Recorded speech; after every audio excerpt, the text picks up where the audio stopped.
Goeiemôre broers en susters. Baie welkom vanmôre. Is lekker om almal van julle te sien. Is ook lekker op so 'n lang naweek om by mekaar te kan kom.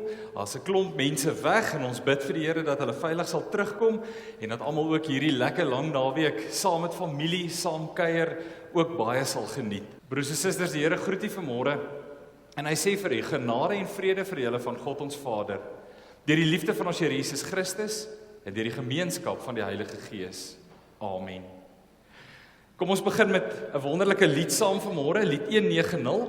Een van my persoonlike gunstelinge in die liedboek is lied 190 en ek wil vra kom ons staan en dan sing ons vers 1 en vers 3. Uit my kinderjare uit was hierdie 'n lied wat diep in my hart nog altyd lê en om een of ander rede as ek deur 'n donker tyd in my lewe gaan, as ek deur 'n tyd gaan wat dit moeilik is hierdie die lied wat eerste in my gedagtes opkom. Grote God, aan u die eer, heerlik is waar u regeer. Kom ons staan, lied 190 vers 1 en vers 3.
Ek wil graag die wet van die Here lees vanmôre uit die evangelie van Lukas uit.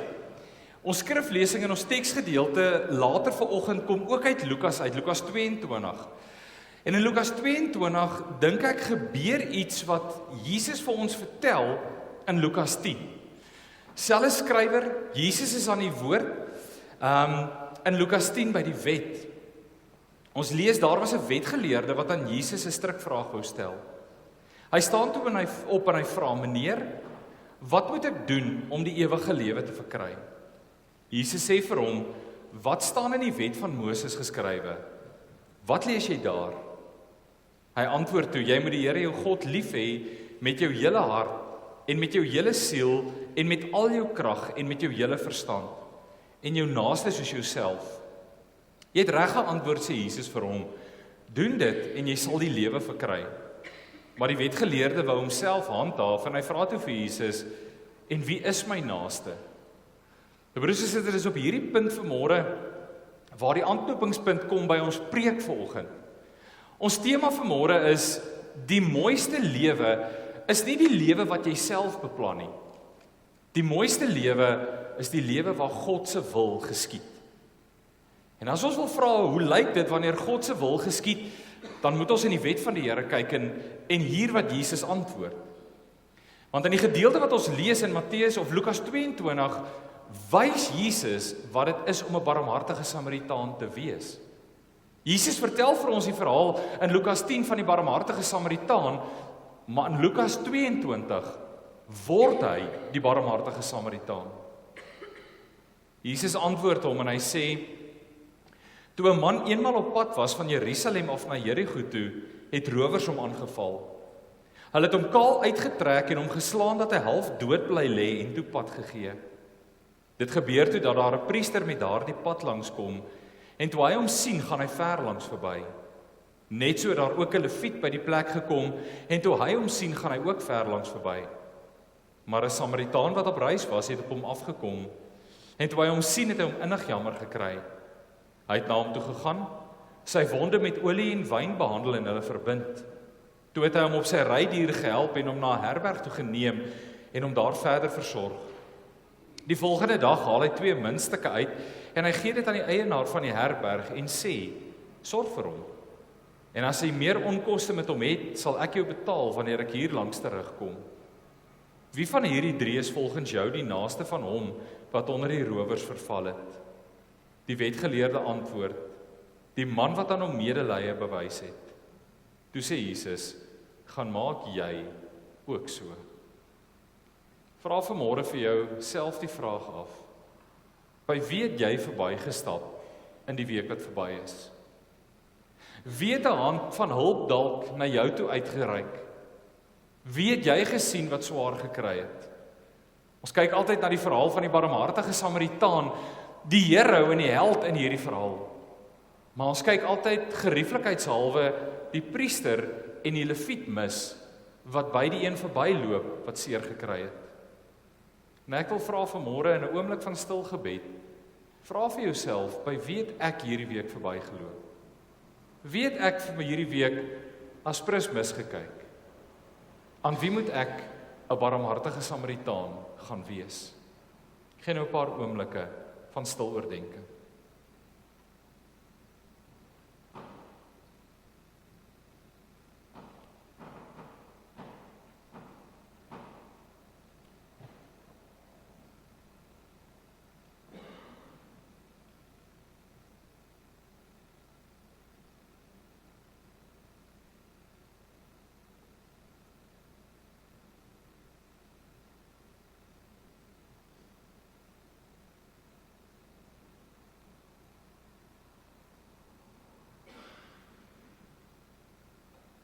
Here God, soveel keer in ons binnekamer bid ons dat U ons wêreld sal verander. Soveel keer in ons binnekamer bid ons, Here, dat U die oorloë wat aan die gang is sal stop, dat die mensdom met mekaar in vrede sal leef. Soveel keer bid ons dat daar meer genade in die wêreld is, Here, en dat daar bietjie meer van U sigbaar is. Maar Here, dan wonder ek vanmôre, hoeveel van daardie genade lê nog by my? Ons sing ook hierdie woorde, Here, en daarom wonder ons vanmôre as ons die verhaal van die barmhartige Samaritaan lees, hoeveel genade lê nog by my wat nie uitgedeel is nie. Seëninge, Here, in my lewe wat U my mee toevertrou, wat net by my bly. En dan wonder ek baie keer hoeveel anders sal die wêreld lyk as ons as Christene self 'n bietjie meer genade begin bewys. Hoeveel anders sal die wêreld lyk, Here, as ons as gelowiges, kinders van U, so 'n bietjie meer seën uitdeel van die oorvloed wat ons ontvang. Hoeveel anders sal die wêreld wees as ons so 'n bietjie meer van U het en so 'n bietjie meer van U leef. En daarom raak ons stil vanmôre, Here, want ons moet bely, U genade lê nog by my. Dankie, Here, dat U oorvloed genade vir my gee. Dankie, Here, dat U oorvloedig is in die liefde, in die versorging, in die seëning en in die genade. Maar Here, ek wil bid dat U ons ook vrygewig sal maak met U genade. Dat ons vrygewig sal leef met vergifnis in ons harte. Dat ons vrygewig sal leef met goeie en opbouende woorde. Dat ons vrygewig sal leef met seëninge ook aan ander. Ons bid dit in Jesus se naam. Amen. Terwyl ons so sit, kom ons sing lied 242 en daarna lied 243. Terwyl ons so sit, lied 242 en dan direk daarna lied 243.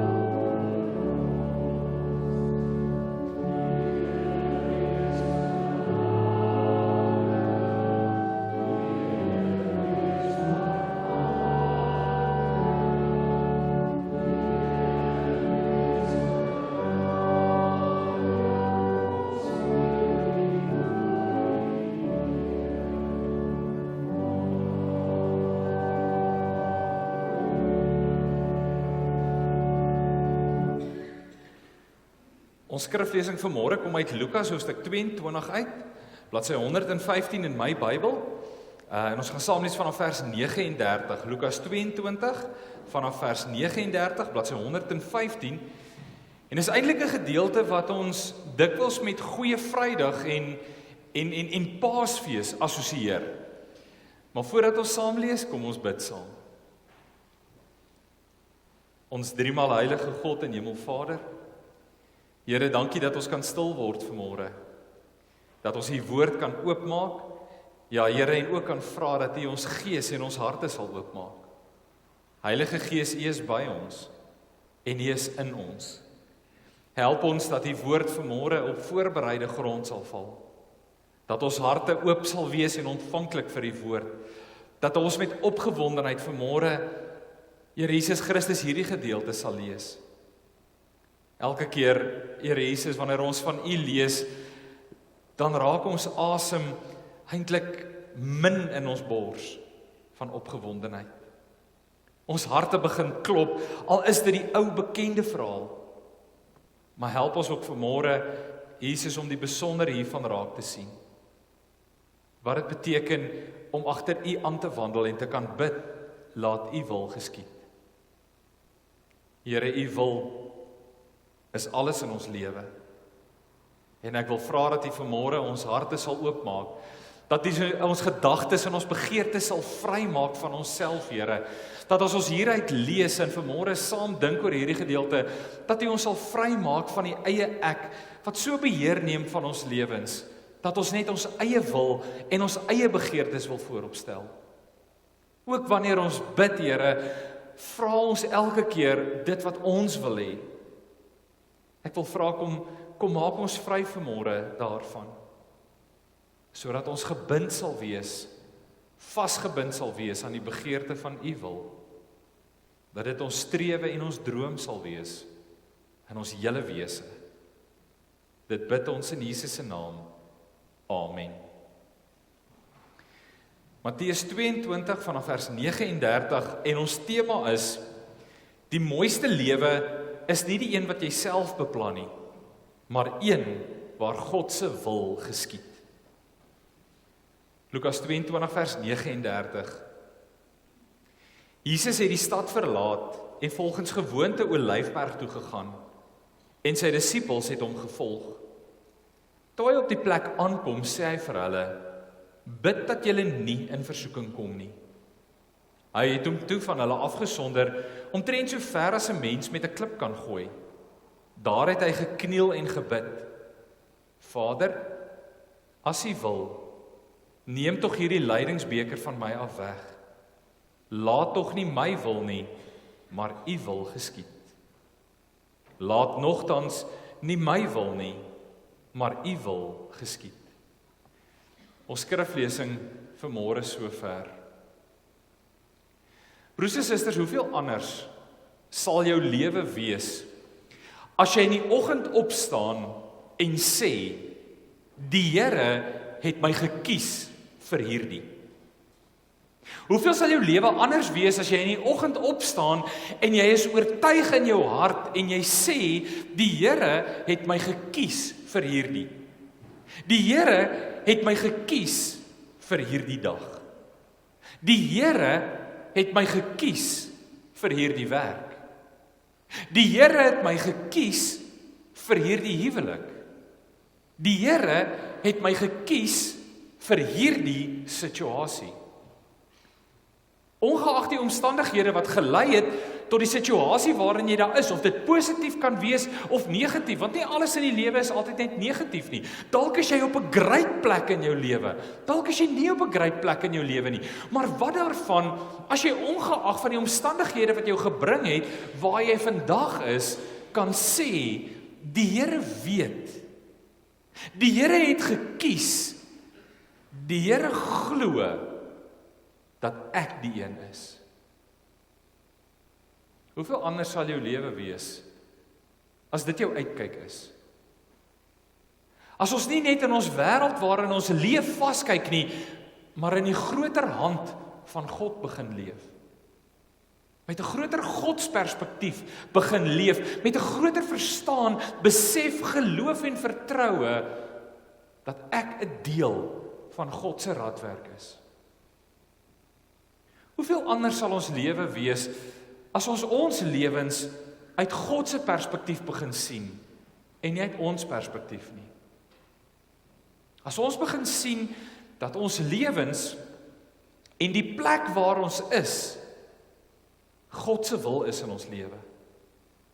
Dat ons deel is van sy groter verlossingsplan, dat daar waar hy jou geplaas het om die instrument van verlossing te wees in die hand van God. Ek wonder baie keer hoe anders sal ons lewe wees as ons meer gereeld bid en vra, Here, laat U wil geskied, en dit actually bedoel.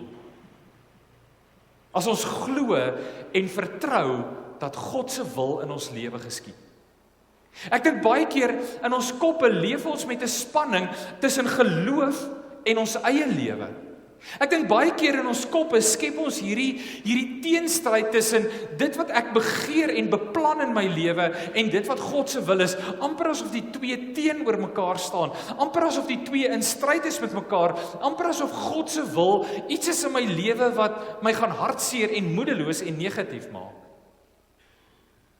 Wat daarvan as ons in die geloof kan leef, dat God se wil beter is vir my, as dit wat ek dikwels vir myself beplan. En dan vra baie mense vir my, hoe weet ek wat God se wil is? Hoe laat ek God se wil in my lewe geskied? Het jy al daaroor gewonder? Ons almal sê, Here, ek wil hê U wil moet in my lewe geskied, want wanneer die Here se wil geskied, leef jy in die bullseye van God se genade sweer, dan leef jy in sy skepingsdoel vir jou, en is amper asof jy in die oog van die storm is, rondom jou is dit chaos, maar jy het vrede in jou binneste, want jy leef binne die wil van God. Hoe laat ek die wil van God in my lewe geskied? Die antwoord is redelik eenvoudig. Jy doen die regte ding. Jy doen in elke omstandigheid, in elke besluit, in elke woord, doen jy die regte ding. En as jy genoeg keer die regte ding doen, as jy genoeg keer in jou lewe agtereenvolgend die God gegewe besluite neem, God se woord leef, dan sal God se wil in jou lewe geskied, en sal sy wil geopenbaar word in jou lewe, en sal hy jou plaas waar hy jou wil hê, sal gebeur met jou wat sy wil is. En dit is wat ons vanmôre sien in hierdie verhaal van Jesus in Getsemane. Nou gewoonlik as ons na hierdie gedeelte kyk, dan is dit op Goeie Vrydag, en dan kyk ons na Jesus wat na Getsemane toe gaan, en hoe hy in die Olyfberg gaan bid, hoe swaar hy kry, en dan vra dat die lydingsbeker verbygaan. Maar ek wil hê ons moet vanmôre so 'n bietjie kyk na die disippels saam met Jesus. Ek wil hê ons moet 'n bietjie saam gaan kyk na die disippels wat die mooiste lewe leef, toe God se wil geskied. En ons eerste punt vanmôre is om te bid, laat U wil geskied, beteken 'n oorgawe. As jy vra, laat U wil geskied, dan beteken dit 'n oorgee van jou lewe. Hoor baie mooi wat skryf Lukas. Hy sê in vers 39, Lukas 22, hy sê, Jesus het die stad verlaat en volgens gewoonte Olyfberg toe gegaan, en sy disippels het hom gevolg. Baie interessant. Jesus het na die Olyfberg toe gegaan en sy disippels het hom gevolg. Dit beteken vrywillig het hulle agter hom aangeloop. Oorgegee aan Jesus het hulle gevolg waar hy gelei het. Want dit is wat laat U wil geskied beteken. Dit beteken Jesus, ek sal U volg waarheen U my ook al lei. Nou, hoe laat ek God se wil geskied? Hoe gee ek oor? Dit laat my onmiddellik dink aan Openbaring 3 vers 20. Jesus staan by die deur en hy klop. As jy oopmaak, sal hy inkom. Want dis wat oorgee beteken. Oorgee beteken, jy maak jou hart oop vir Jesus. Maar het jy al baie mooi gedink oor die gedeelte in Openbaring van Jesus wat staan en klop? Jy sien, as iemand aan die deur van jou hart klop, beteken dit, hy staan buite. Hoekom staan Jesus buite? Is die vraag in Openbaring 3. Hoekom is Jesus nie binne nie? Hoekom staan Jesus aan die buitekant en klop? Hoekom is hy buite? Nou ek het so rukkie terug 'n storie gehoor van 'n soldaat. 'n Soldaat wat oorlog toe moes gaan. En in daardie tyd is hy baie verlief, hy en sy verloofde, en hulle besluit toe om met mekaar te trou. Margaret was sy verloofde se naam gewees. En hulle trou toe, en kort na die troue is die soldaat toe oorlog toe. En terwyl hy in die oorlog is, word hy gevange geneem. Hulle plaas hom toe in 'n oorlogskamp as 'n oorlogsgevangene, en hy is 'n hele klomp jare in hierdie gevangenskap. Maar elke liewe dag van sy lewe verlang hy na Margaret. Elke dag van sy lewe dink hy aan Margaret, en die oomblik as hulle weer by mekaar gaan kom, die oomblik as die oorlog verby is en hy by die huis kom en hy by sy Margaret kan wees. En so gebeur dit 'n paar jaar later, die oorlog eindig en die soldaat word vrygelaat. En hy reis terug huis toe, en hy toe by die huis kom, toe sien hy sy huis staan nog, en hy sien alles lyk dieselfde, en hy hardloop na die voordeur toe, en hy lui die klokkie, en hy luister, en hy hoor binne in die huis voetstappe wat aankom. En hy dink by homself, dis my Margaret, dis my geliefde vrou. En voorwaar toe die deur oopgaan, hier staan Margaret. En onmiddellik steek hy sy arms uit en hy omhels haar en hy druk haar en hy sê, Margaret, my geliefde, en onmiddellik stamp sy hom weg en sy slaan die deur toe en sy sluit hom van binne af toe. En die soldaat staan buite. Waarom? Daar was 'n ander man binne in die huis. Want jy sien, dit is hoekom Jesus baie keer buite staan in ons lewe. Dis hoekom hy klop. Want baie keer het ons die verkeerde maat in ons harte. Baie keer in ons begeertes en in ons eie wil, is dit nie Jesus wat binne in ons harte is nie, maar dis die duiwel. En wanneer Jesus klop en ons maak oop en ons sien dit is hy, en ons hoor sy roepstem en ons lees sy woord, klap ons die deur toe, want ons het die verkeerde gas en maat in ons harte. En vanmôre kom Jesus en hy sê, maak oop. Ek wil inkom. Ek wil hê jy moet die duiwel uit jou hart uit verdryf, sodat jy oorgee aan my. Sodat ek in jou hart kan inkom, sodat ek nie een kan wees wat die begeertes van jou hart kan dryf, sodat ek nie een kan wees wat die begeertes van jou hart kan absorbeer, sodat ek jou eerste liefde kan wees in jou lewe. Want dit is wat dit beteken as ons vra, laat u wil geskied. Laat beteken oorgee. Laat beteken toelaat. Laat God julle lewens verander deur julle denke te vernuwe. Jy sien, dit is hierdie oorgee aan God van ons lewens. Dit is soos 'n klein kindjie wat saam met sy ouers see toe ry. Hy ken nie die pad nie, maar hy vertrou die bestuurder. En dit is waarby ons begin vandag. As ons sê om te bid, laat u wil geskied, is om toe te laat dat God beheer neem. Is om toe te laat dat God in jou hart inkom en die eie self, die eie ek, die duiwel verdryf. Tweedens, God se wil is nie 'n plan nie. God se wil is 'n plasing in jou lewe. Ek wil dit weer sê, God se wil is nie 'n plan nie. God se wil is 'n plasing. Nou broers en susters, hoor wat sê Lukas verder, hy sê in vers 40. Toe hy op die plek kom, sê hy vir hulle, bid dat julle nie in die versoeking kom nie. God se plan is God se wil is nie net 'n plan nie, dis 'n plasing. Nou, broers en susters, ek is nie goed in skaak nie. Ek like skaak en dit is vir my baie keer lekker om dit so 'n bietjie te speel, maar ek is glad nie goed in skaak nie. Maar wat ek hou van skaak is die strategie van skaak. Wat ek hou van skaak is die denkproses waardeur die ouens gaan en die beplanning in skaak. Nou hier in 2020 is daar 'n miniseries gemaak, The Queen's Gambit. Ek weet nie wie van julle dit al ooit gekyk het nie. Brilliant. Gaan oor 'n jong dogtertjie wat 'n geniale skaakspeler is. Wat in 'n kinderhuis groot word en dan ontdek hulle, sy het hierdie skaaktalent, hierdie fenominale wiskunde brein. En is wonderlik hoe sy hierdie gawe ontwikkel, maar daar heeltyd hierdie spanning is tussen hoe balanseer jy hierdie genialiteit en die gewone lewe. Maar wat interessant is terwyl sy die skaak speel, sien jy 'n paar belangrike goed in skaak. Nou die eerste belangrike ding is elke besluit in skaak is belangrik. Elke besluit wat jy maak in skaak, moet jy 4 of 5 of meer stappe en skuwe vooruit dink.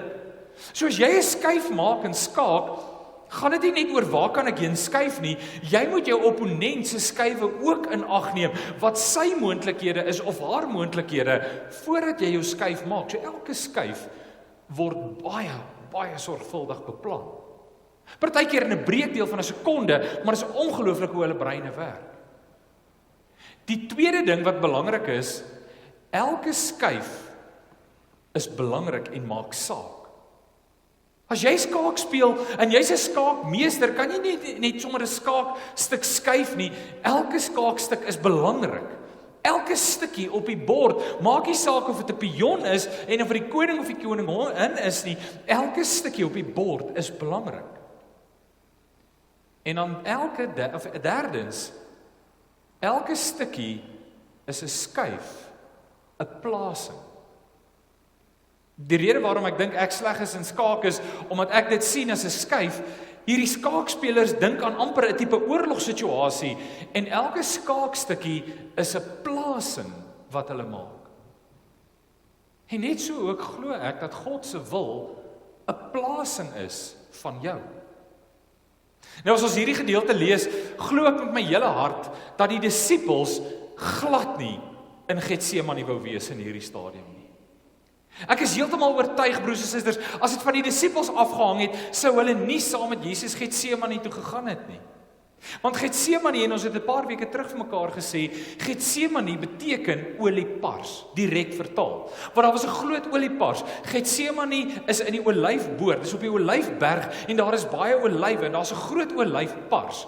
Nou die belangrike ding van 'n olyf, om olyfolie te kry, moet 'n olyf gepars word. Vir olie om te vloei, moet 'n olyf uitgedruk word. En dit is waarom die disippels soontoe moes gaan. Dit is waarom hulle daar geplaas moet word. Niemand van ons wil gepars word nie, broers en susters. Vir niemand van ons is dit lekker om deur die swaar en deur die oond van die lewe te gaan nie. En daarom plaas Jesus sy disippels waar hulle moet wees. Dit is waar hulle intens begin bid. Dit is waar hulle swakhede ontbloot word toe hulle gepars word. Party van hulle hardloop weg. Markus, ons het dit al gelees, is die eerste kaalnaler in die Bybel, juis in Getsemane. Ander verloon hom. Maar dit is ook die plek waar Jesus se hart gewys word.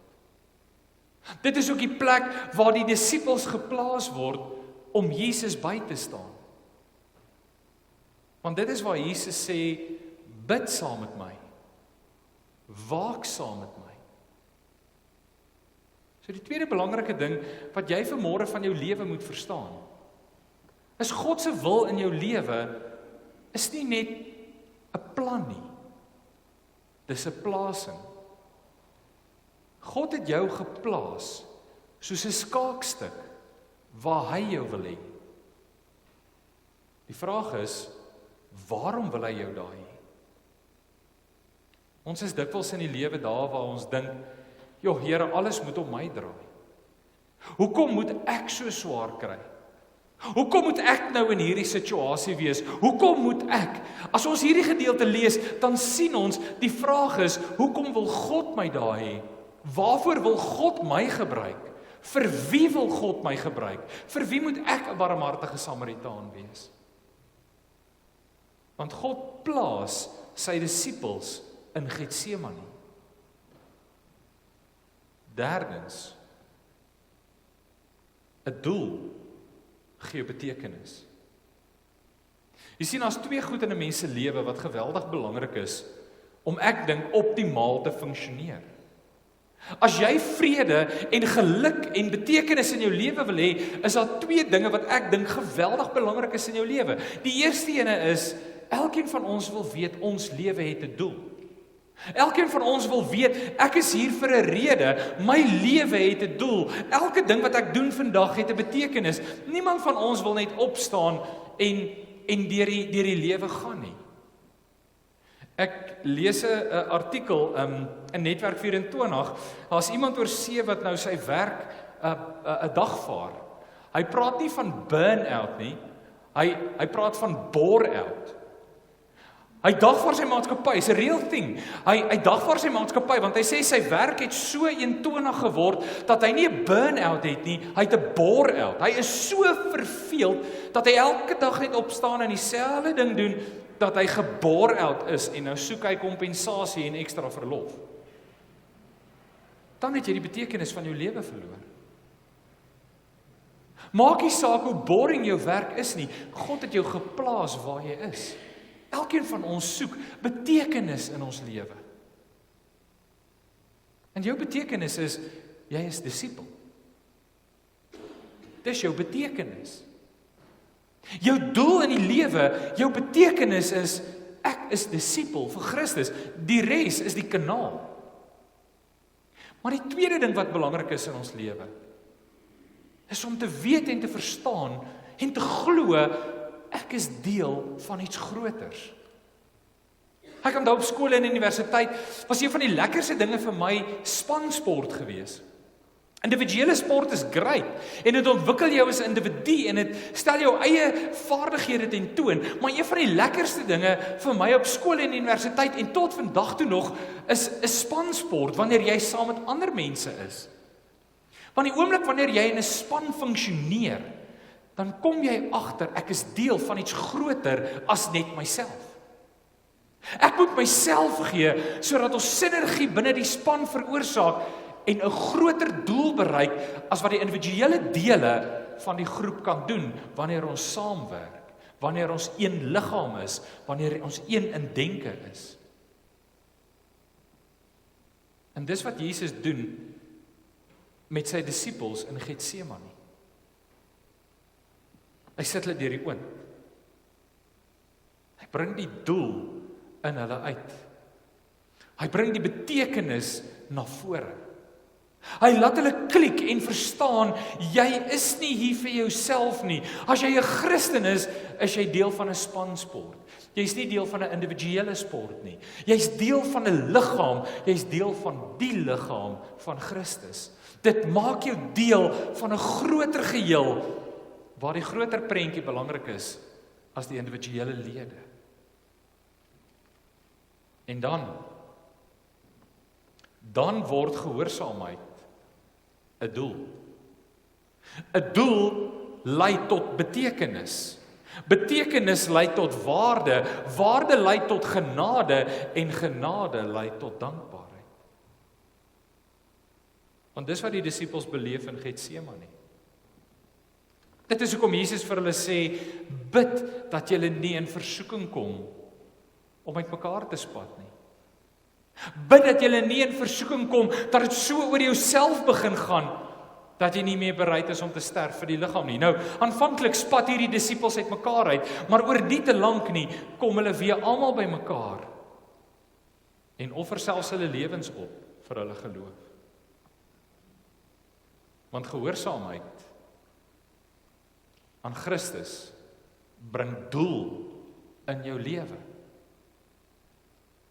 'n Doel in Christus bring betekenis. Betekenis bring waarde. Waarde bring begrip van genade, en genade bring dankbaarheid. En dis waar vrede lê. Die vraag is, wat is jou betekenis vir Christus? En dan laastens, dit gaan nie net oor God se wil ken nie. Dit gaan oor God se wil aanvaar in jou lewe. Ek dink baie mense ken God se wil. Ek dink baie mense leef God se wil en beleef God se wil. Maar die groot vraag is, aanvaar ons God se wil? Is God se wil oukei vir my in my lewe? Want hoor wat bid Jesus in vers 42. Hy sê, Vader, as U wil, neem tog hierdie lydingsbeker van my af weg. Hy weet die lydingsbeker lê vir hom voor. Hy weet hy moet die lydingsbeker drink. Hy weet hy is die een wat dood moet gaan, wat gemartel moet word, wat ter helle moet neerdaal. Hy weet dit is die wil van God. Maar dan aanvaar hy die wil van God. Laat nogtans nie my wil geskied nie, maar U wil geskied.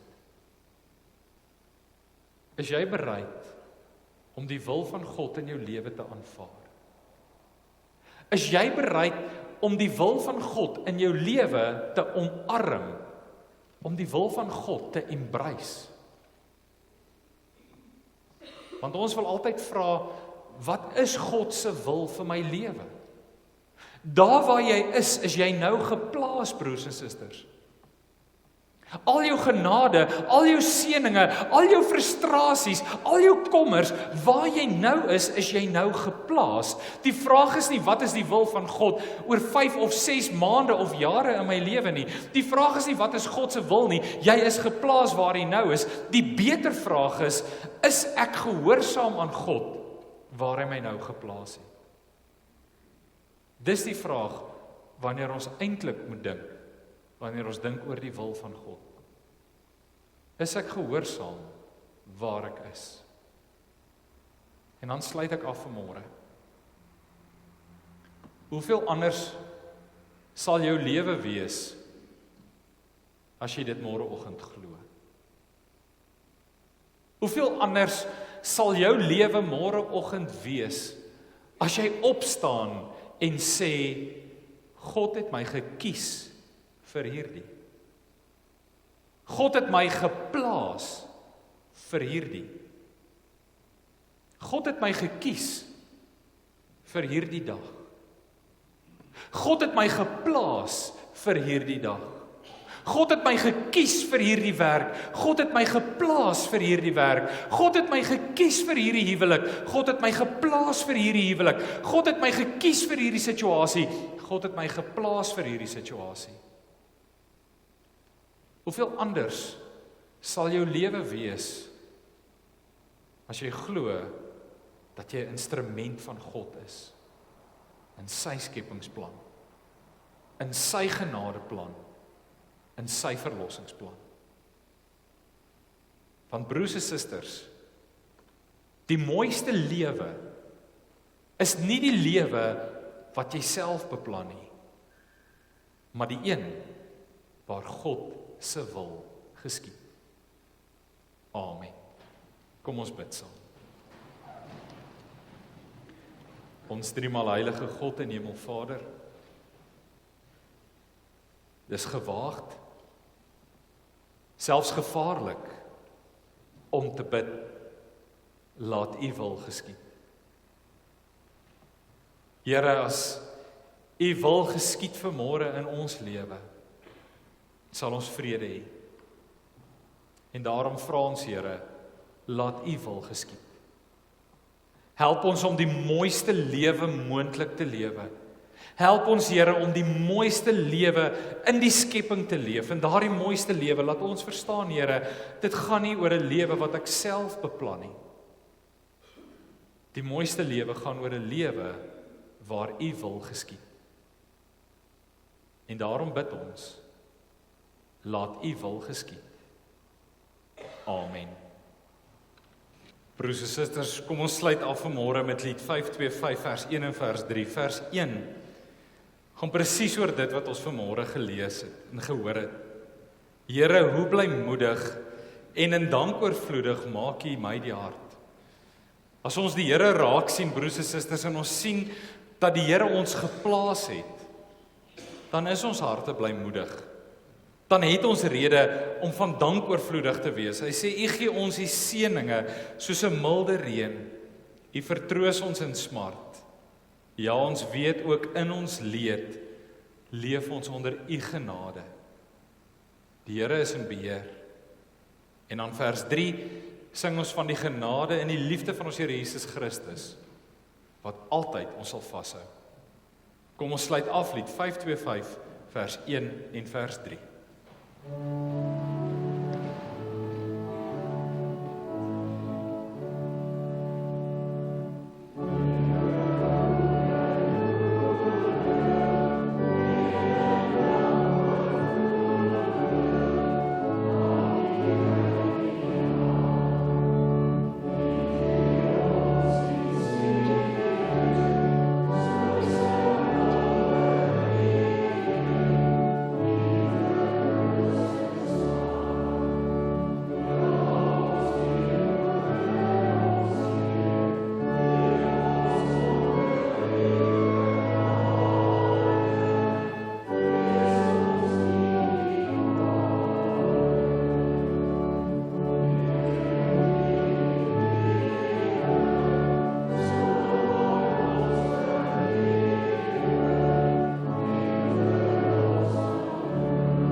Ontvang die seën van die Here en weet dat die genade van God ons Vader, die liefde van ons Here Jesus Christus en die gemeenskap van die Heilige Gees met u sal wees en met u sal bly. Amen.